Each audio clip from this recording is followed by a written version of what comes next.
মুছে ফেলার প্রত্যয় নিয়ে কাজ করতে পারছি।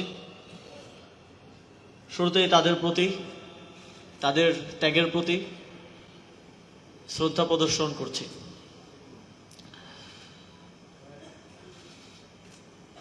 সরকার শুধুমাত্র আমরা 24 জন উপদেষ্টা এবং একজন প্রধান উপদেষ্টাই কিন্তু সরকার না। আপনারা সরকারের একটা অন্যতম অংশ। আমাদের কাজ হচ্ছে পলিসি ডিসিশন নেওয়া এবং সেটা বাস্তবায়নের কাজ হচ্ছে মূলত আপনাদের।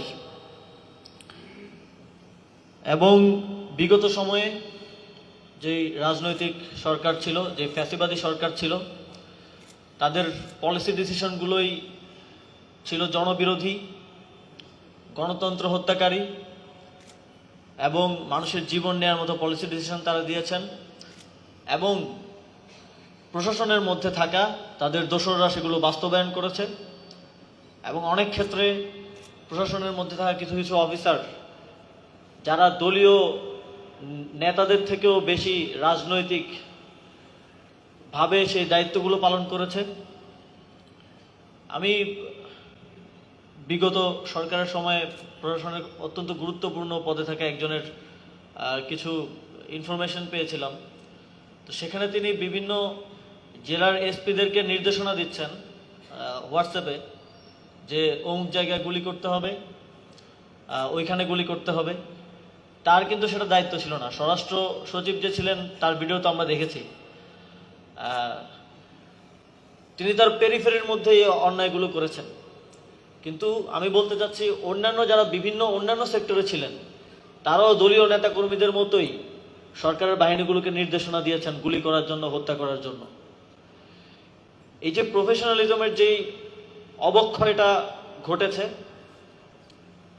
এবং সেগুলোকে প্রশ্রয় দিয়েছে ফ্যাসিবাদী সরকার, সেই অবক্ষয় যেন ভবিষ্যতে আর কখনো না ঘটে সেটা আপনাদেরকে নিশ্চিত করতে হবে। জনপ্রশাসন সংস্কার কমিশন হয়েছে, সেটা কিভাবে নিশ্চিত করা যায় এই প্রসেসগুলো আপনারা ভালো জানেন। আপনারা জনপ্রশাসন সংস্কার কমিশনে আপনাদের মতামত দেবেন যে কিভাবে সংস্কার করলে, কাঠামোগত পরিবর্তন করলে ভবিষ্যতে আর কখনো প্রশাসনের এতটা দলীয়করণ সম্ভব হবে না। ভবিষ্যতে আর কখনো প্রশাসন এতটা দল দাসের মতো কার্যক্রম করবে না, জনগণের বিরুদ্ধে জনবিরোধী অবস্থান নেবে না। সেটা নিশ্চিত করার জন্য আপনাদের মতামত দেবেন এবং সেই অনুযায়ী সরকার জনপ্রশাসনের সংস্কার নিয়ে আসবে। বিগত 16 বছরের ক্ষমতায় থাকার কারণে প্রশাসনে ফ্যাসিবাদের দোসরদের শিকড় অনেক গভীর পর্যন্ত পতিত। আমরা তো সচিব পর্যায়ে পরিবর্তন করছি, এডিশনাল সেক্রেটারি পর্যায়ে পরিবর্তন করছি, বিভিন্ন অধিদপ্তরের ডিজি পরিবর্তন করছি, কিন্তু প্রত্যেকটা অফিসের কেরানি পর্যন্ত ফ্যাসিবাদের দোসর। আপনারা জানেন নিয়োগগুলো কিভাবে হয়েছে। আপনারাও সে সময় বিভিন্ন জায়গায় দায়িত্বে ছিলেন, যে রাজনৈতিক ব্যক্তিরা এসে তালিকা দিত, তালিকা দিয়ে বলতো যে এদেরকে নিতে হবে। আমি শ্রম ও কর্মসংস্থান মন্ত্রণালয়ের দায়িত্বে ছিলাম। সেখানে সাবেক একজন সচিবের সাথে আমি কথা বলছিলাম। তো তিনি বলছিলেন যে তখনকার যিনি মন্ত্রী ছিলেন মুন্নুজান সুফিয়ান, তিনি 150 জনের একটা তালিকা দিয়ে বলেছিলেন যে এদেরকে চাকরিতে নিতে হবে। এখন কিভাবে নেবেন সেটা আপনি জানেন। তো তাদেরকে সেভাবে চাকরিতে নেওয়া হয়েছে। আমরা প্রশাসনে যে বিভিন্ন জায়গায় এভাবে দোসরদেরকে ঢোকানো হয়েছে তাদেরকে বের করার এবং সেখানে সৎ, দক্ষ এবং নিরপেক্ষ অফিসারদেরকে দায়িত্ব দেওয়ার কার্যক্রম পরিচালনা করছি। এবং সেক্ষেত্রে আপনাদের পক্ষ থেকেও যে কোনো ধরনের ইনফরমেশন, যেহেতু আপনারা কাজ করেছেন আপনারা ভালো জানেন, তথ্য দিয়ে আমাদেরকে সহায়তা করবেন, পরামর্শ দিয়ে আমাদেরকে সহায়তা করবেন।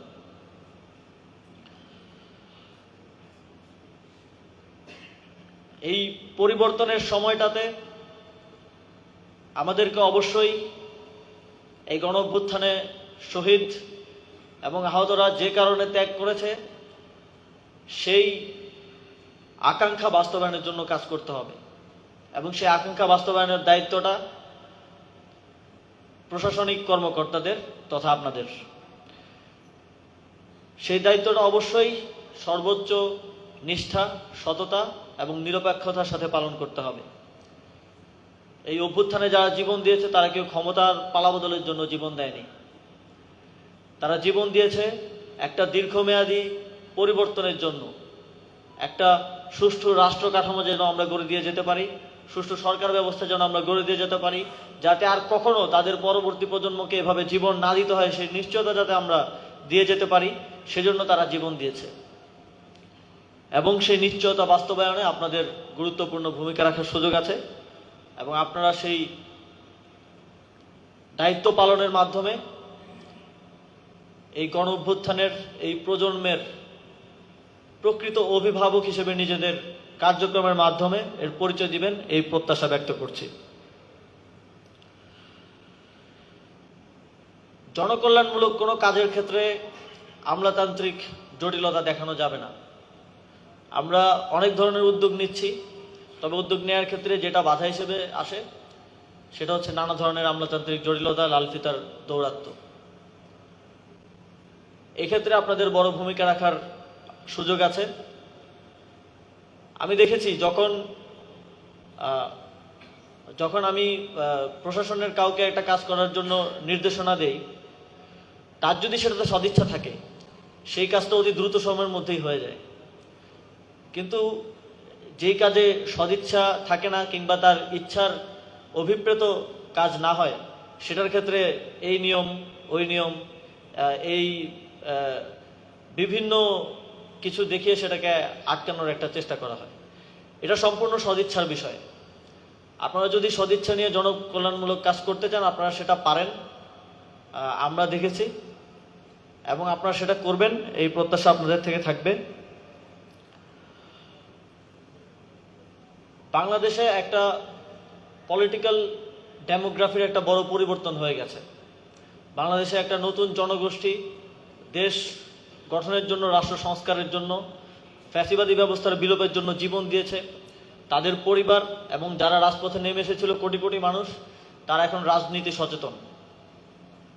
এবং অত্যন্ত দুঃখজনকভাবে বিগত কিছুদিন ধরে সরকারের বিভিন্ন সিদ্ধান্ত, যেমন 8টি পারিবারিক দিবস বাতিল করা, ছাত্রলীগকে নিষিদ্ধ করা, যেগুলো এই গণঅভ্যুত্থানের স্পিরিট ছিল, সেগুলোর বাস্তবায়নের বিভিন্ন সিদ্ধান্তে আমরা দেখছি যে রাজনৈতিক শক্তিগুলোর কিছু কিছু অংশ বিরোধিতা করছে।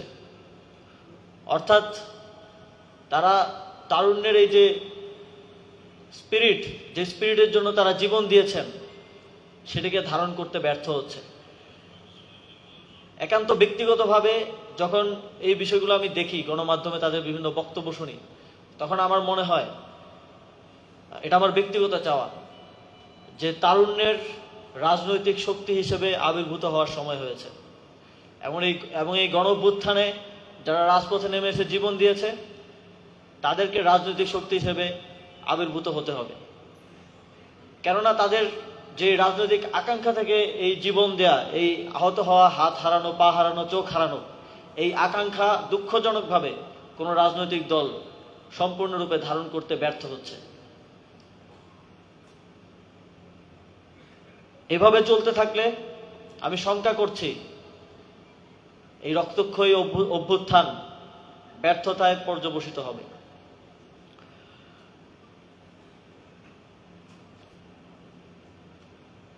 রাজনৈতিক নেতৃবৃন্দের প্রতি আমার আহ্বান থাকবে, 24কে ধারণ করতে হবে। কারণ ভবিষ্যৎ বাংলাদেশ এই 24-এর প্রজন্মই বিনির্মাণ করবে। এটি একটি প্রাকৃতিক বিষয়। এই 24-এর প্রজন্মকে প্রত্যেকটা রাজনৈতিক দলে আপনাদেরকে গুরুত্ব দিতে হবে। প্রত্যেকটা রাজনৈতিক দলেই ছাত্ররা আছে, এই তরুণ প্রজন্মের লোকেরা আছে, তাদেরকে আপনাদেরকে সামনে এগিয়ে আনতে হবে এবং তারা যেই ম্যান্ডেট নিয়ে, যেই স্পিরিট নিয়ে অভ্যুত্থান করেছে, তাদেরকে সেটা বাস্তবায়নের জন্য সুযোগ করে দিতে হবে।